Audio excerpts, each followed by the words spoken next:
I used to believe names mattered, not for pride, not for legacy, just for the way they quietly held a place open for you even after you'd forgotten how to ask. It was a Tuesday when I noticed it. The gate had been left ajar by the landscaping crew. Eric had them on a schedule now 3 times a week, always early. I'd gone out to return a package left by mistake. When I turned to head back, I saw it. A polished brass sign mounted clean onto the cedar post. Eric and Shelby residence. No family name, no history. No trace of the wood-carved sign I'd sanded and stained myself almost 25 years ago. The one that used to say, the Whitmans. The one Eric helped me hang the week he turned 12. He'd asked me then if names could rust. I told him not if we kept oiling the hinges. The brass didn't rust. But something else did. I stared at it for a moment too long, then turned around, walked the long path, past the bird bath, past the mulch Shelby had recently replaced with gravel. She didn't like the mess. The text came later that morning. Just had the gate updated for professional branding. Hope you don't mind, I didn't answer. I left my phone face down on the windowsill next to the potted rosemary I wasn't allowed to plant in the main garden. The old sign wasn't in the trash. I checked, pretending to look for the parcel slip again. It wasn't in the garage or the shed or behind the trellis where we used to keep the extra hose. It had been removed, not retired. Scrubbed. That evening, music drifted across the lawn. I hadn't known there was a gathering. I didn't expect one. But when the catering van pulled into the circular drive and men in black polos began unloading tables, I understood. I opened the window halfway, just enough to hear the first clink of glasses, the shuffle of heels on flagstone. The guest house didn't have central air, and the ceiling fan clattered on its lowest setting. The smell of grilled lamb and rosemary, real rosemary, curled through the screen. They'd moved the grill to the back patio. It used to sit beside the tool shed back when we still grilled ourselves. At one point, Shelby laughed. Not a loud laugh, but the kind that turns heads. I imagined her holding court near the fountain, the one I'd helped clean every spring. That fountain hadn't worked properly since Eric was in college, but it looked good in photos. Later that night, I scrolled without aim. It appeared between an ad for orthopedic sandals and a message from the electric company. A photo, Shelby in a cream dress standing beneath the string lights I'd wrapped around the patio pergola last fall. Eric beside her, hand on the small of her back, a caption below. Family, legacy, growth. There were 37 likes and a comment from someone named Alyssa that said, "Beautiful, so proud of you both." I was not in the background. I was not in the room. The guest house door hadn't been knocked. My name hadn't been called. No one had asked if I needed anything, if I wanted anything. Not even Shelby's assistant, who once borrowed my measuring cups without asking. I reheated soup in the microwave. Soup. Not the one in the main house, the one in the guest house kitchenette that beeped faintly when done. The spoon I used had a small dent near the handle. I kept it hidden behind the stacked plates so it wouldn't be taken or replaced. I didn't need new things, just consistent ones. At midnight, the light from the patio faded. The clink of bottles softened. A man with a deep voice said something about projections and longevity. Another woman murmured. She handled that pitch beautifully. I didn't know who she meant. There had been no mention of me. Not in the caption, not in the introductions, not in the seat chart if there had been one. I folded my shawl and placed it over the arm of the chair. The chair had belonged to my mother once. The upholstery was faded along the edges. It had been recovered once, but not again. I liked the way the threads whispered now, like they were done pretending to be something they weren't. Inside the drawer beside the bed, I kept a few items: a silver thimble, a broken brooch with blue stones, a piece of notepaper with my father's handwriting, his lowercase g, always looped too wide, and a ring. The ring didn't fit anymore, but I kept it because once it had. It was dull now. The stone nicked the band misshapen. But I had worn it through every year Eric lost a tooth, every report card, every scraped knee. I had worn it through storms and dinners and arguments I didn't win. I had worn it through promises. I turned the ring in my hand. It no longer felt like mine. But it didn't feel like anyone else's either. Earlier that week, Shelby had asked Eric if the guest house internet could be rerouted. I had heard her voice low and clipped through the kitchen window. If we're going to use the back property for work retreats, it can't be dead space. Dead space. Not a room, not a home, not a history, just square footage and wireless signal. I didn't tell her I'd heard. I didn't tell Eric either. Instead, I went outside the next morning and stood by the lantern where the ivy once climbed. It had been pulled down months ago, replaced by gravel and low shrubs that didn't drop leaves. Shelby liked clean lines.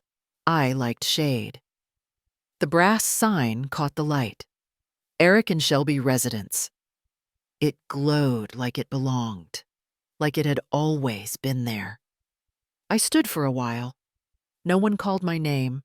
No one asked where I was going. I placed the ring in a glass dish by the door. It didn't look out of place, but it didn't belong there either. Then I sat. And I said nothing, because I had already been erased. And people don't rewrite what they no longer remember. I never asked for the whole garden, just the strip along the back fence, the part no one saw from the dining room windows. There had once been climbing roses there, the kind that only bloom once in early summer, but leave behind the scent of something that tried. I trimmed them carefully, wore gloves, never let the thorns catch my skin twice in the same place. The dirt was softer near the sprinkler runoff, and I used a trowel with a chipped handle that had belonged to my mother-in-law. Her initials were still etched faintly on the wooden grip. MHW. She didn't like me much, but she trusted my pruning. I found an old packet of morning glory seeds in a drawer after I moved in. The paper was soft around the edges, and the print had faded from sun or time, or both. I planted them anyway. Most people don't realize how persistent seeds are when no one's watching. Shelby once walked past as I was pulling weeds from between the slate. She wore heels on the patio even when it didn't make sense. She paused for a moment, eyes on the soil, then back to me. This space could really use structure. I didn't answer. Later that week, she brought in a landscaping team. They removed the lattice I had built for the vines, power washed the bricks, laid down pale gravel. When I passed by, one of the workers offered me a bottle of water and asked if I was the housekeeper's mom. Eric told me to let it go. She's got a vision, Mom. Just keep doing your thing in the back. The back. Not the main lawn. Not the front path with the lavender I'd suggested planting to attract bees. Not the shady corner where the bird bath had cracked, but still held enough water for sparrows. I stayed quiet. I kept to the back.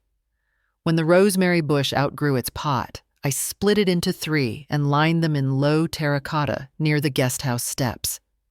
Shelby had someone dig them out the following Monday. She left a sticky note on the railing. Scent clashes with the candles. The candles were unscented. I knew because I had opened one when she wasn't looking. But I didn't say anything. On grocery days, I drove early before the traffic and never brought back more than I could carry in one trip. I labeled my food with initials. I timed my laundry loads so they wouldn't interfere with Shelby's silk drying cycles. I never left anything in the dryer. Eric told me once that he appreciated how low impact I was being. I wasn't sure if that was praise or instruction.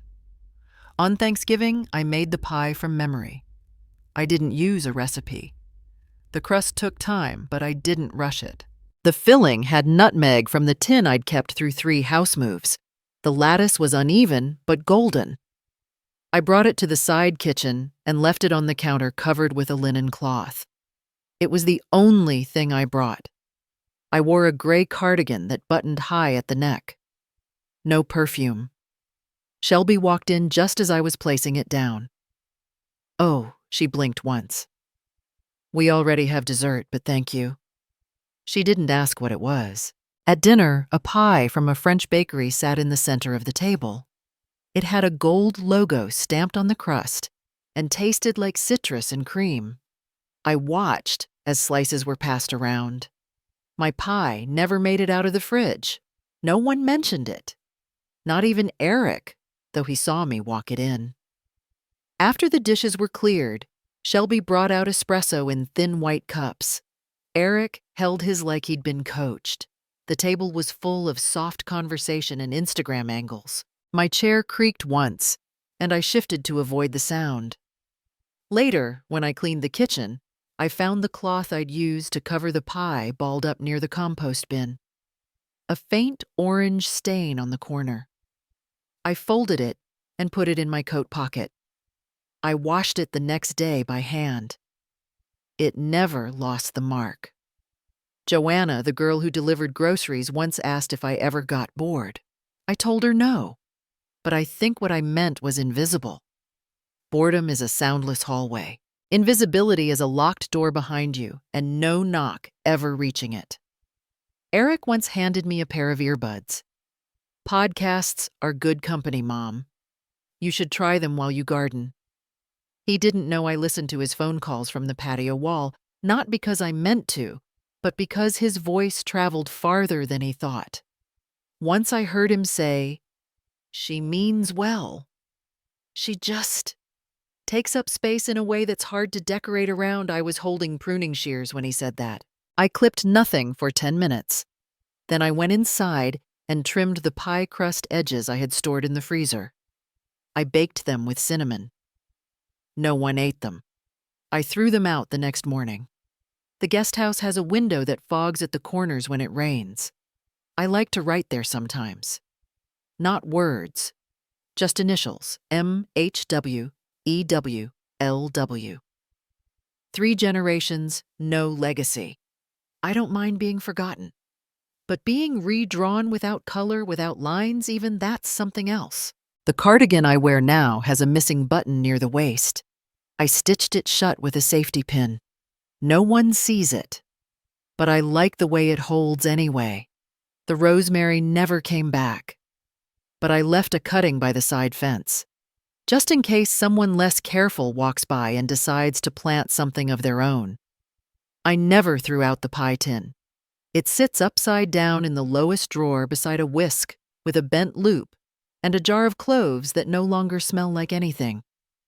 I keep it all, not because I need reminders, but because some things shouldn't have to explain why they're still here. Some people disappear from photographs before they disappear from memory. The boat had a white deck that smelled faintly of rust and oranges. They gave us blue ponchos at the dock, plastic and stiff with thin cords that didn't stay tied. I had packed sandwiches with crusts cut off and paper napkins folded in triangles. Eric used to like it that way. Shelby wore a white sun hat that day. Not for the sun, there was barely any, but for the photo. She leaned into Eric's shoulder every time the guide shouted, "Left side," or "Look now."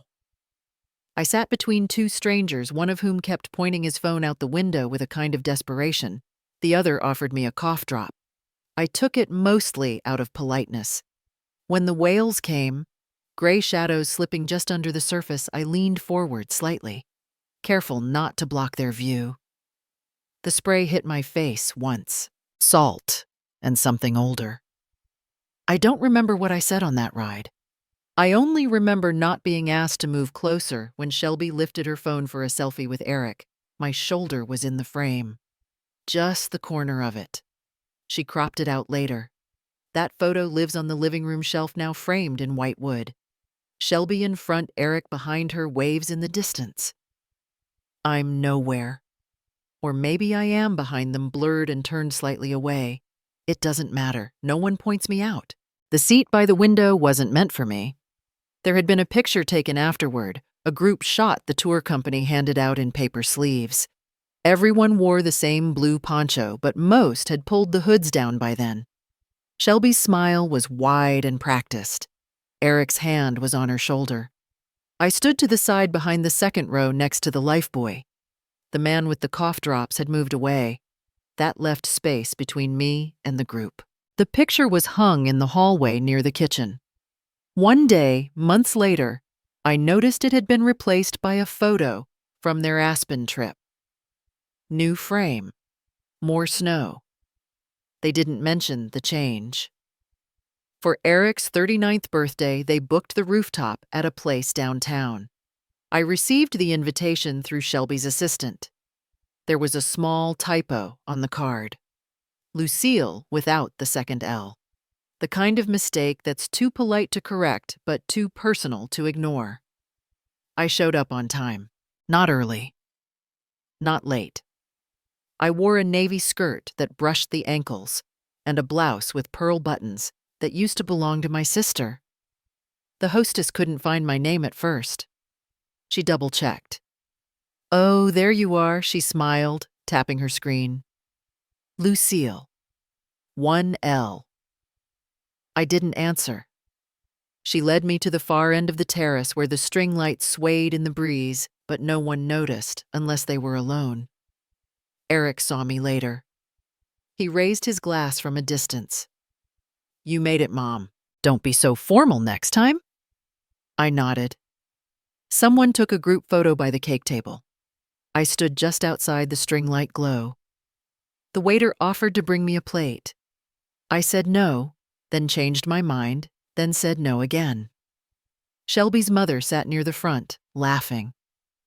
Her name had been spelled correctly on her place card. Gold ink. On my way out, I left the gift in a plain envelope on the table where Shelby's assistant was sorting cards. She looked up, then went back to stacking envelopes. I rode the elevator down alone. The invitation stayed in my purse for weeks. I had folded it to make it fit. The crease ran straight through the misspelled name, splitting it clean in two. When I opened my wallet for groceries, it peeked out behind a receipt. I never threw it away. Sometimes I wonder if the people who forget you do it gradually or all at once. I think for me it was in steps. Quiet ones. Like being written in pencil so lightly that the next person filling out the page doesn't notice you were ever there. The dining table centerpiece changed last Christmas. Shelby had swapped the pine and candle garland I made for a minimalist glass sculpture with brass sticks. Modern warmth, she called it. I found my garland weeks later in the garage in a box labeled seasonal extras. Eric didn't notice. Or maybe he did and thought better of saying something. One afternoon, I found an old cassette in my drawer. It had Eric, age 5, written on the label in my handwriting. I didn't have anything to play it with anymore. I held it up to the light. The tape inside had coiled slightly, like it had been paused too long in the same spot. Shelby once joked at a brunch that people should declutter anything that didn't spark utility. She meant it kindly, I think. I looked at the cassette, then put it back. At a neighborhood fair last summer, they had a booth for caricatures. Shelby handed the artist a photo of her and Eric from their wedding. I stood nearby holding her jacket. The drawing came out with exaggerated smiles and small shoulders. She laughed and framed it in the upstairs hallway. There's no drawing of me anywhere in the house, not even one made in jest.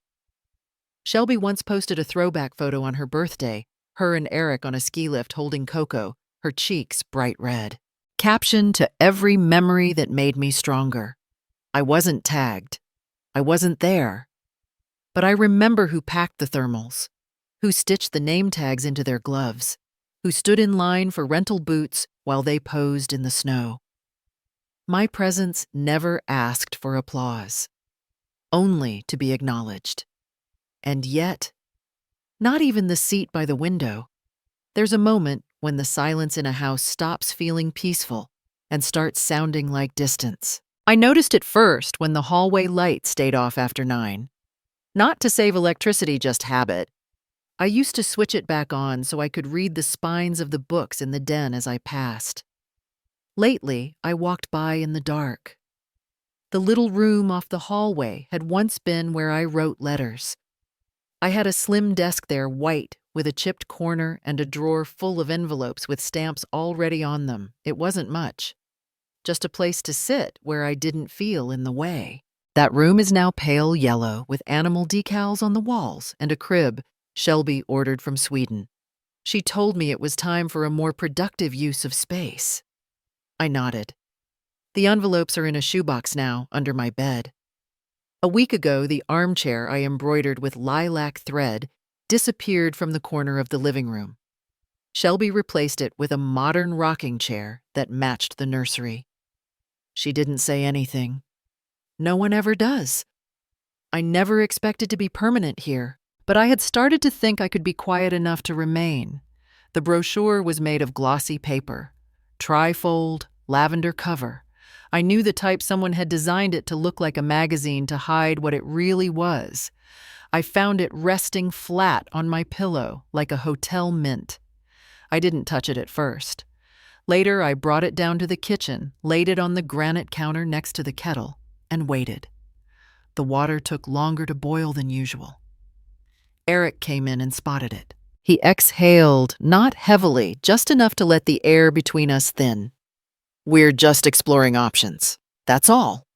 The word options clanged in the air. Not discussions, not care, not family. Shelby followed a few minutes later. She reached for a peach from the ceramic bowl I always kept filled. "It's actually not bad. The place, there's a garden, book clubs. They even host mixers with other centers." Mixers. She used the tone reserved for choosing brunch spots or wedding venues. Something between polite suggestion and gentle redirection. Eric didn't look at me when he opened the fridge. "We know you've been tired lately. We're thinking long term, that's all. Just thinking." I waited for the word mom to show up. It didn't. They weren't cruel. They didn't shout. They didn't tell me I was a burden. They told me I'd be better off elsewhere, wrapped in compliments. The brochure had a smiling woman on the front, silver-haired, holding a mug with steam curling upward. I wondered if the photographer had asked her to look that content, or if she really believed she had been given something beautiful. In the guest room, I opened the drawer where I kept my watch, the one with the faint scratch from my husband's last hospital visit. I wound it twice. Still ticking. The old suitcase was in the closet. I laid it on the bed and opened it quietly. There were still faint marks from a road trip I once took with Eric when he was 13. We had spilled root beer on the side. He laughed so hard he hiccuped. That part was still there, stained fabric and memory. I packed slowly. Not to delay, just to get it right. A blue sweater with the loose cuffs, my walking shoes, the shoebox with the envelopes, a framed photo I'd kept turned inward on the bedside shelf. I didn't take the brochure. On the notepad from the hotel where they had their anniversary last year, I wrote, "You've made your choice. This is mine." No punctuation. Just the sentence and my handwriting in blue ink. I left it on the pillow where the brochure had been. No one heard me go. That was the cleanest part. There was no shouting, no pleading, no door slammed in protest. Just the quiet sound of a zipper and the wheels of a suitcase over hardwood. In the foyer, I paused. My coat was still on the rack. Shelby had tried to tuck it behind hers, but it was too bulky.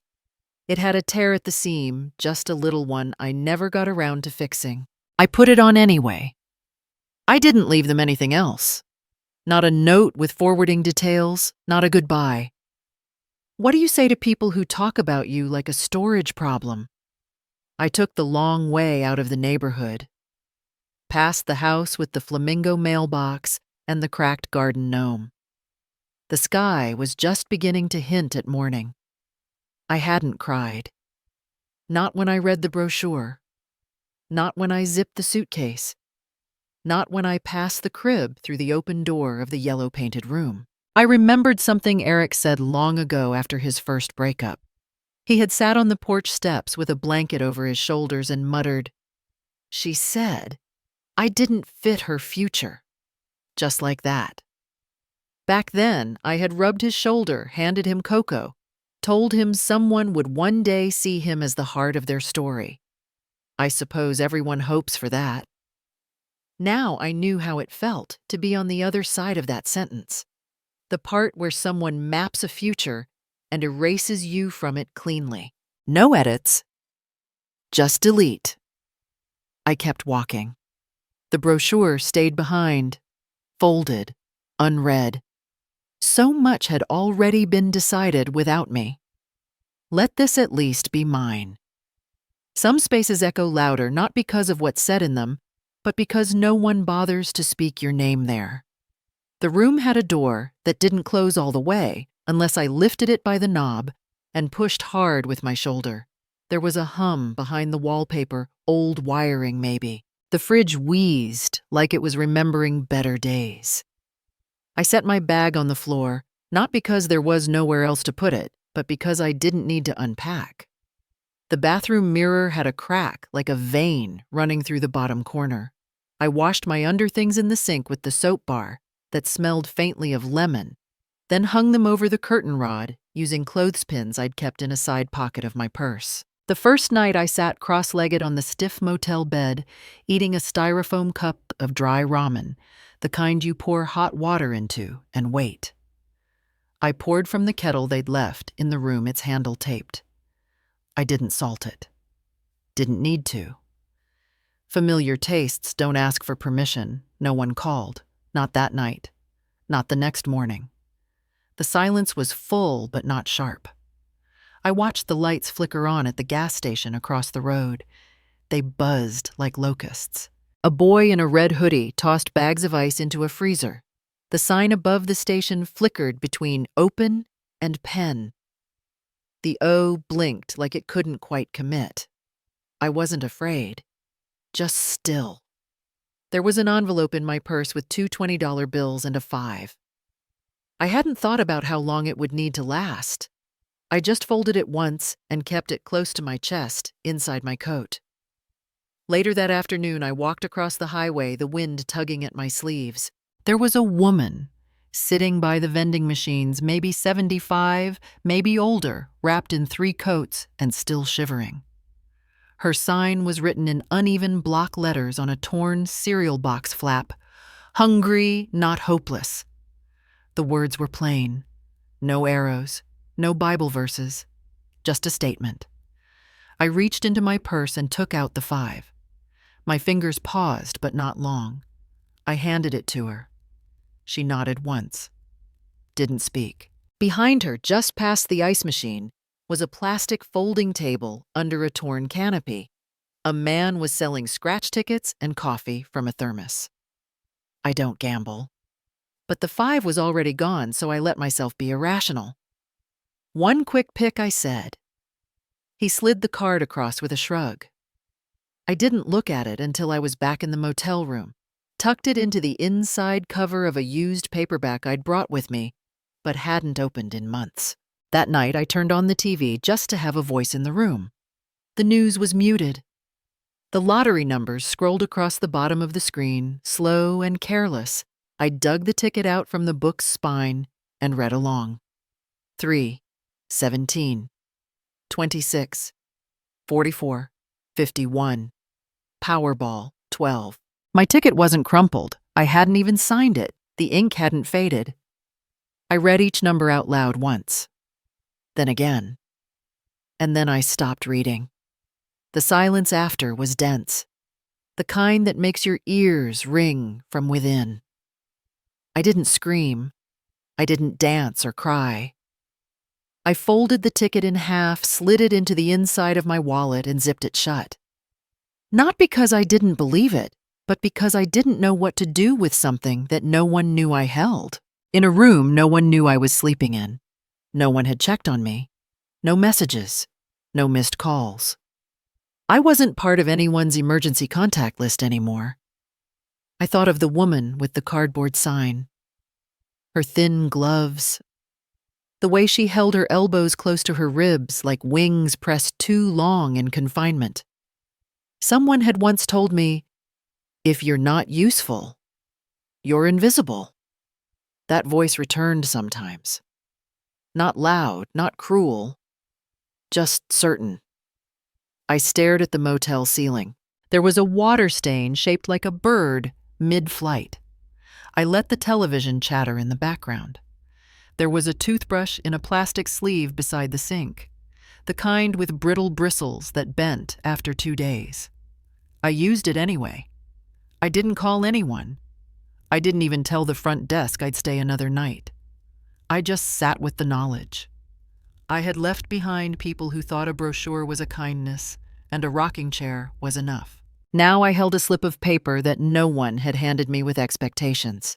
Just a machine, a sequence, and a woman who asked for hope, not help. I couldn't decide yet what this meant. But I knew one thing. For once, no one could say I owed them anything. I never liked the word luck. It always sounded like something fragile, easily dropped or misunderstood. After the numbers matched and the silence settled, I didn't run or shout. I folded the slip of paper into my wallet behind a faded photo of Eric when he was 6, missing a front tooth, holding a garden worm like treasure. For 3 nights, I stayed in that motel. I let the water run a little longer, let the light stay on while I slept. I kept the receipt from the gas station folded neatly under my pillow beside the lottery ticket. I didn't spend a cent more. Then I bought a bus ticket. One way. Not to anywhere grand, just to a place I remembered from years ago, Willow Glen. A small town with peeling signs and quiet sidewalks. A town with an old monastery up on the hill, boarded shut for decades. I'd only seen it once through a car window. It had no business staying in my memory, and yet it had. The gates were rusted through. Ivy climbed like veins up the stone. No one said, "It's a terrible idea," because no one knew. I walked the grounds alone before the papers were even signed, stepped over broken tile and shattered glass. The air smelled like damp and forgotten incense. I stood in what had been the chapel, and it was so quiet I could hear my shoes settle. I didn't renovate for grandeur. No granite countertops, no marble floors, just warmth, just enough. Each room held a cot, a small desk, a lamp with a yellow glow. The kitchen smelled like bread and cumin. We didn't need much else. The first person I brought in wasn't a child. It was Walter, a blind man who used to sleep under the railroad bridge talking to a dog that wasn't there anymore. When I met him, his coat was held together with binder clips. He didn't ask questions when I offered him soup. He only touched the bowl with both hands as if unsure it would stay. I gave him the first finished room. He cried without a sound, just sat on the bed and took off his shoes like it was a holy ritual. Later, Joanna arrived. She was barely 22, with too many scars for her age. She had once lived in a temporary shelter that closed down when she was 17. Said she wanted to become a vet, but couldn't afford the classes. I told her we had no animals yet, but we had plenty of wounded things. She painted the walls in soft colors. She sorted donations, kept the logs made tea. She never asked what I did before this, and I never asked her what came before shelters. We kept our pasts like folded handkerchiefs tucked deep, but always on us. Word spread, but not loudly. A boy came no older than 10, clutching a plastic bag with one shoe and a broken yo-yo. A woman with gray roots and a stitched wound above her eyebrow, her name was Ruby. She moved in without speaking for days. When she finally did, she asked if we had tea that wasn't too bitter. One evening, I sat on the back steps with a little girl who hadn't said her name yet. Her shirt had 3 buttons, none of them matched. She held onto a wooden spoon like a safety rail. I didn't ask how she got here. I only offered a blanket and said, "You're not invisible here." She looked at me not like she understood, but like she wanted to. Eric never called. Shelby didn't email. I suppose they didn't know where to begin. Someone asked me once why a place like this. I could have said something noble. I could have said, because no one else will. But I just looked down at my hands, traced the old wedding band I still wore, though it no longer meant what it did. Instead, I answered, because everyone needs to be seen. No ribbon cutting, no press release. Just lights that stayed on through the night, and doors that stayed open to anyone who had run out of places to knock. There was a drawer in the office, an old library card drawer now filled with hand-scrawled notes people left behind. Not goodbyes, just things they never got to say. Some weren't even in English. Some were just drawings. I never read them all. I didn't need to. I slept in a small room with one window. The curtain didn't close all the way. I left it that way on purpose. A reporter came once. She asked if I considered myself a philanthropist. I shook my head. I'm just someone who stopped waiting to be remembered. She smiled, but she didn't understand. Outside, the wind caught the wind chimes someone had hung in the old bell tower. It didn't sound like music, more like the soft clatter of memory echoing. I don't know what this place will become. I only know what it is now. Somewhere someone's still folding laundry. Someone's fixing toast for a woman who once couldn't lift her own head. Someone's braiding a little girl's hair in silence. I don't need my name on a plaque. I just want the hallway to stay warm and the light to stay on. Some names only echo after they've been spoken by strangers. I heard mine 3 times before I looked up. It wasn't the voice I recognized, but the posture. Shoulders that used to rest easy now squared too tight. Jaw tense like a verdict waiting to fall. He was thinner, though, not in a way that comes from choosing to eat better. His shirt didn't fit like it once did, and there were creases near his elbows where the fabric used to stretch smooth. Joanna had come into the office and said quietly, "There's someone asking for you." I walked out without saying anything. My palms were clean from folding linens, but I still rubbed them against my skirt, a habit I never quite broke. He stood at the gate holding the rusted bars like they might open just because he wanted them to. Behind him, Shelby hovered, arms crossed, lips pinched, sunglasses too large for her narrow face. Her boots were clean, but the soles looked soft, like they hadn't been worn outside much lately. The new sign by the entrance said, "The Haven," a place for the unseen. Someone had drawn a tiny heart in the corner, and I hadn't asked who. Eric didn't look at it. He spoke quickly, not waiting for permission. "You wouldn't even have this place if it weren't for what I sacrificed growing up. Dad was gone all the time, and someone had to deal with things." He looked past me as if talking to someone else, maybe an audience he thought should be listening. A few feet away, a woman from the shelter sat on the edge of the garden bed tying the laces of a small boy's shoes. She didn't look up, but I knew she heard. Shelby took a step forward. "You're not young anymore, Lucille. Be realistic. You think you'll run this forever? You're going to need help, and we need what's fair." Her voice had that crisp, clipped edge she saved for customer service or small claims court. It used to come out in whispers at dinner when she'd correct how I placed the silverware or remind me I was folding the towels wrong again. A woman beside me, one of the older residents, leaned slightly toward another and murmured, "Fair. That's her boy? The one she left her name behind for?" No one laughed. It wasn't that kind of place. I met Eric's eyes. There was something brittle there, something that cracked just beneath the surface, but wouldn't fall apart unless someone else touched it. I didn't ask how he found us. I didn't ask how much rent he and Shelby now paid, or who had taken the Audi, or whether the rumors had followed him like I suspected they would. I just said, "You left before I did. You just didn't pack a suitcase." His mouth opened, then closed again. He looked at Shelby, but she didn't move. Her sunglasses shifted a fraction as the wind caught the edge of her scarf.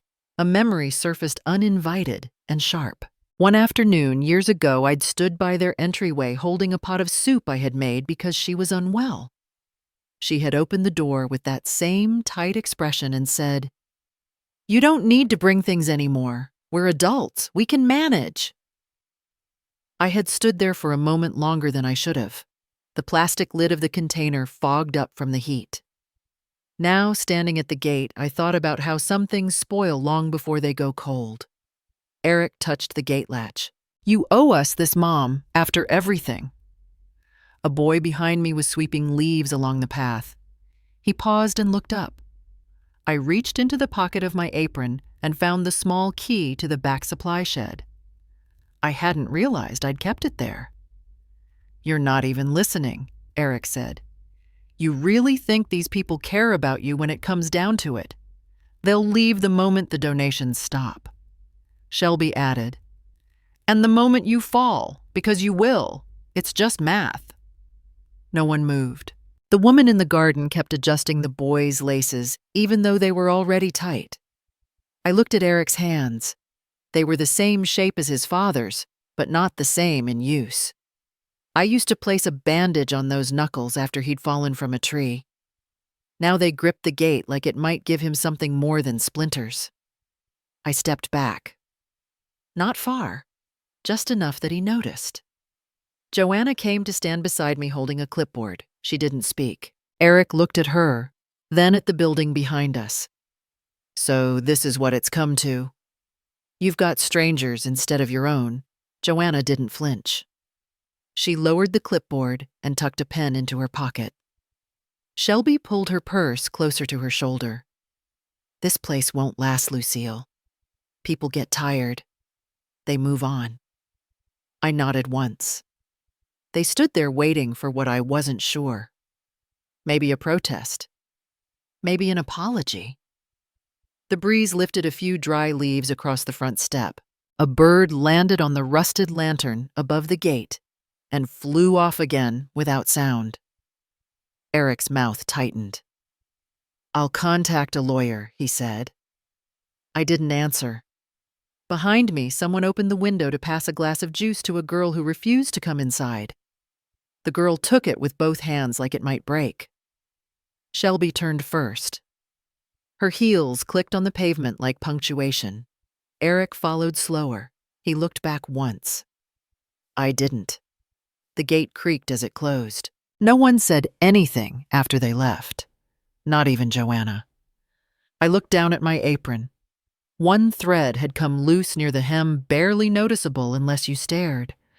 I pressed it flat with my thumb, then left it alone.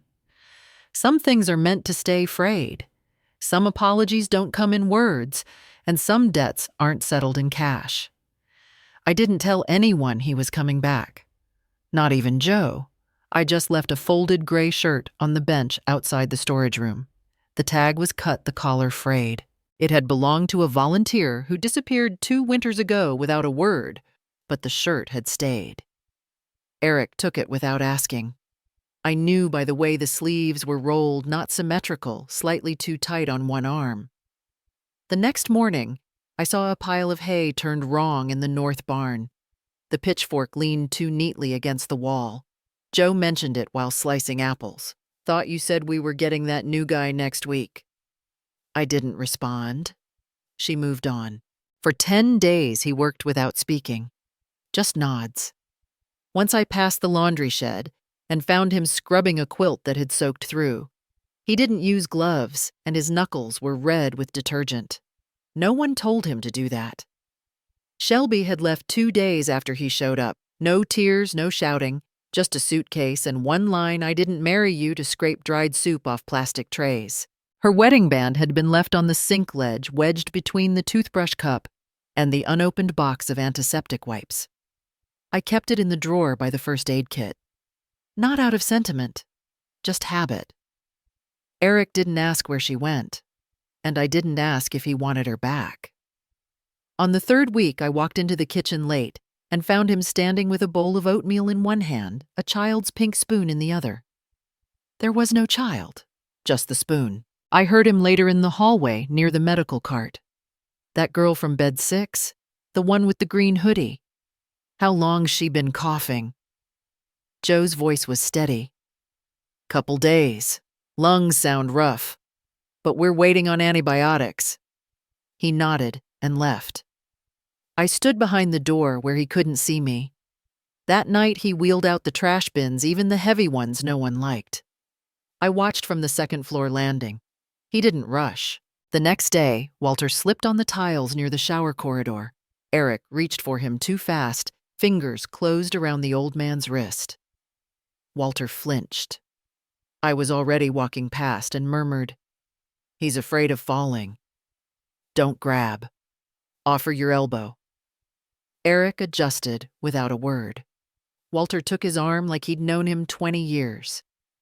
Later, Joe left a note on the break room fridge. Ask before using the good baking trays. Some things are still fragile. I didn't need to ask who it was for, but no one mentioned it aloud. On the 24th day, the power went out. The generator took longer than usual to kick in. I woke early and walked the halls with a flashlight. Everything was quiet. By mid-morning, Joe pulled me aside while pouring coffee. He stayed with Mrs. Harmon all night. She was shaking so bad she couldn't hold her own hand. I only found out because her chair was moved closer to the window. I didn't ask if he'd slept. Instead, I checked the medicine log. His initials weren't there. He hadn't signed anything. But the page was dry, no tears, no stains. The tray of tea he'd left by the sink had one chipped cup. He'd placed a napkin beneath it folded cleanly in half. There's a coat hanging in the hallway now. It isn't mine and it isn't labeled. The sleeves are damp most mornings. It smells faintly of horse feed and soap. Eric wears it when cleaning the barn, but sometimes he forgets and comes into the dining area still wearing it. No one comments. They just slide a tray closer or move their walker an inch to the side so he can pass. He doesn't speak to them. Not much. But when a blind man gestures for the orange juice, Eric moves before anyone else sees the hand. He still walks like someone being watched, but his eyes don't dart as much. One afternoon, a girl brought him a drawing stick. Figures a crooked dog, a sun with too many rays. He took it, nodded once, and taped it to the wall above the sink without smoothing the corners. When I passed by later, it was still there, wrinkled but visible. I saw him kneeling by the compost bins that same evening. He wasn't digging, just sitting elbows on knees looking at his hands. He had calluses now, small uneven ridges where soft skin used to be. I remembered those hands once cradling a video game controller with more focus than he ever gave to anyone speaking. Now they scrubbed commodes and guided tremoring fingers into sleeves. I didn't feel vindicated. There was nothing to win. Nothing I wanted from him except what he'd never given before: silence with meaning. Not silence to punish or to pretend nothing happened, but the kind of silence that repairs, that listens, not waits. At lunch, one of the boys from the shelter asked if Eric had been a farmer. Joe smiled behind her cup. Nope. Just someone learning where things grow. Eric didn't answer, but he brought the boy an extra biscuit later and handed it over like he was passing something fragile. That night I washed my hands at the sink and stared at the spot where Shelby's ring had once been. I remembered her voice tight and low, telling me once at Thanksgiving, "He doesn't need your kind of love anymore." I hadn't replied then. I didn't now. The drawer still held the ring, but I hadn't touched it since. I folded a new towel and placed it on the cot in the small utility room where Eric slept now. I didn't knock, didn't wait. The towel had a stitched name on the tag, The Haven, a donation from a woman in Ohio who'd once been left at a bus stop in winter. Her note had simply read, "Thank you for not asking." Eric wasn't the same boy who once pulled my scarf from the laundry pile and used it to wipe down his car. That boy was gone. In his place, a man now held dishwater hands and didn't speak unless necessary. I didn't need him to say anything. Some things grow deeper in silence. Some names take decades to mean something. Others are borrowed for convenience, then returned when they lose value. He didn't knock. The door was already open, as if the room had been waiting for this. I didn't look up right away. The drawer in front of me stuck slightly on the left side. It always had. That morning, I didn't bother forcing it. He placed the folder down gently. The kind of gentle that doesn't come from fear, but calculation. He'd taken time with it. There were tabs, paper clips, a title page. No perfume on the paper this time. No cologne-smudged initials. Just plain ink and quiet weight. This is a full audit. Of everything. Incoming donations, volunteer hours, projected growth. His voice didn't waver. That was new. I ran my finger along the edge of the folder. It was warm. He must have held it too long, debating whether to bring it in. He didn't sit. I leaned back and looked at the wall. 18 photos, mismatched frames. A child with a prosthetic leg holding a paintbrush. An old man smiling without teeth. A nurse laughing too loudly, blurred mid-motion. They weren't perfect, but they were real. I didn't know what this was, he said quietly, not until I scrubbed the tiles in the east wing. I waited. All those years? I thought what you gave me was part of the package. You were just doing your job. That's how I saw it. He shifted. I think I made myself small so I could keep believing it. If it was just your duty, then I never had to owe you anything. I reached into the top drawer, the one that stuck, and pulled out a single page. No creases, no stains. A copy of the formal petition his lawyer once filed. He glanced at it. Didn't flinch. I tried to take this place from you, he said, not because I needed it, but because I couldn't stand that you'd done something without me. The paper between us didn't move. But the silence changed shape. I pointed at the bottom corner with my pen. That's my name. Not yours. Not ours, mine. I kept it when everything else was taken. I fed it, watered it, built with it. He nodded. Slowly. You can stay here, I continued. There's work to be done. Still floors to scrub, still hands to hold. If you're willing to learn, then stay. Earn your space. He looked at the letter again, then back at me. But this, I tapped the page once, this won't happen again. Not while I still remember who I am. No one spoke after that. He picked up the audit and placed it neatly on the shelf near the window beside the plant that only blooms in December. As he turned to leave, I noticed his shoes were damp at the edges.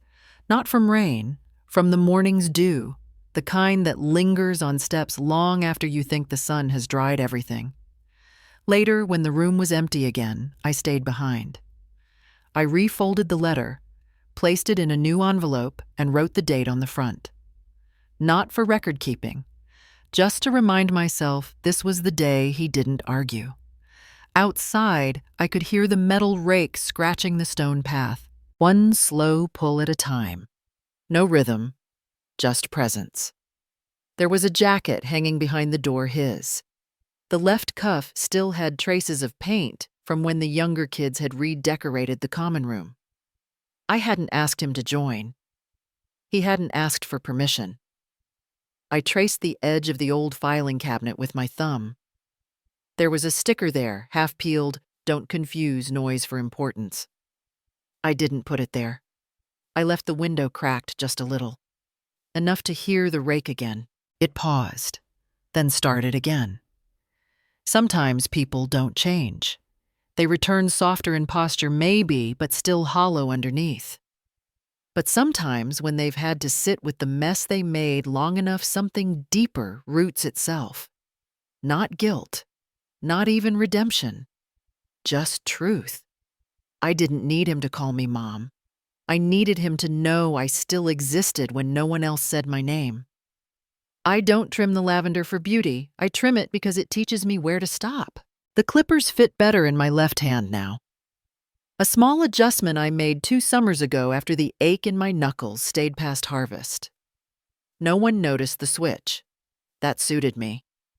From the fence line, I could hear faint laughter, Joe's voice light and sure, and Eric's lower tone threading through, guiding 3 small voices over the rattle of lemons in a tin bowl. They'd gotten better at squeezing them with their elbows. Less juice spilled that way. No one was watching me work. No one needed to. The roots knew what they were doing. I simply kept them from choking each other. The gate didn't creak like it used to. I'd oiled the hinges last week with a blend Walter taught me. Half vinegar, half beeswax from the hives behind the chapel. It swung open soft and steady. She didn't honk. She didn't call ahead. A beige sedan older model, the kind with missing hubcaps and a faint hum, in idle rolled past the roses and stopped near the tool shed. The driver's side door stayed shut for a long moment. Then she stepped out. No scarf, no makeup, no heels. Just a loose cotton blouse, one sleeve slipping from her shoulder. Her hand rested on her belly gently, like she wasn't used to its weight yet. Joe caught sight of her first. Her apron still held 2 lemon halves. Shelby didn't wave. I need to speak with Lucille. Alone. I didn't nod. I just led the way. We sat on opposite ends of the bench by the lavender beds. The same bench I once repaired with wood glue and prayer after it cracked under a restless foster boy who refused to sleep indoors. His initials were still carved on the back leg. She kept her eyes on the soil. Her breathing was shallow, careful. I left Eric because I thought he'd never change, she said. But he did, and I didn't think you would forgive me. But I'm here to ask anyway. I poured tea into 2 mismatched cups. One had a chip on the rim that looked like a crescent moon. I handed her the other. Do you love him? I asked, or do you miss the life you lost? Her fingers tightened around the handle. Not enough to spill. I miss the man I never gave a chance to become, she said. I miss the mother I tried to erase. I set my cup down without drinking. Then come back, I said. But this time, build something. Not perform it. She didn't cry. I didn't either. The silence between us wasn't thick. It was clean, like linen after a long boil. We didn't speak again that day. She stayed for lunch but didn't eat. Watched the children peel apples. Watched Joe balance a tray with one hand. Watched Eric kneel to retie an old man's shoe without speaking. She knocked again the next week, this time with a suitcase. I gave her the back room. No ceremony. The walls still smelled faintly of chamomile and fresh plaster. A month later, a girl was born. Not small, not large, just sturdy. The way things are when they grow slowly and on purpose. Joe held her first. Named godmother before anyone else had the chance. Eric didn't hand out cigars. He folded a towel into a cradle and carried it like glass. They didn't take the house near the lake. They took the storage room by the garden. Turned it into a home with hand-sewn curtains and a chipped table I once ate lunch on alone.